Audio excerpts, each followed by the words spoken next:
அமெரிக்காவில் அதிபர் ட்ரம்ப் 2ஆம் முறை பதவியேற்ற பிறகு இந்த ஆண்டு முதல் முறையாக தேர்தல்கள் நடத்தப்பட்டுள்ளன. மாநில கவர்னர், அட்டர்னி ஜெனரல் உள்ளிட்ட பதவிகளுக்கு தேர்தல் நடத்தப்பட்டது.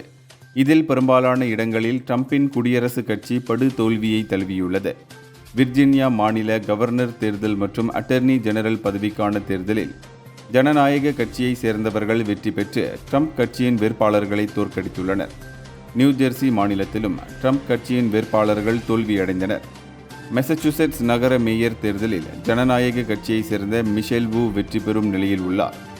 இதேபோல கலிபோர்னியா மாநிலத்தில் மாவட்ட தொகுதி மறுவரையறை தொடர்பான ஜனநாயக கட்சியின் நிலைப்பாட்டுக்கு ஆதரவாகவும் மக்கள் ஓட்டளித்துள்ளனர். இதன் மூலம் கலிபோர்னியா மாநிலத்தில் ட்ரம்ப் கட்சியின் நிலை கவலைக்கிடமாக உள்ளது.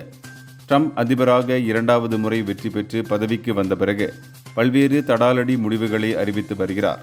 முக்கியத்துவம் இல்லாத அரசு துறைகளை குறைப்பது, அரசு ஊழியர்களை ஆட்குறைப்பு செய்வது, வெளிநாடுகளுக்கு வரி விதிப்பது என அவரது முடிவுகளால் தினமும் அமெரிக்க அரசியல் பரபரப்பாகவே இருந்து வருகிறது.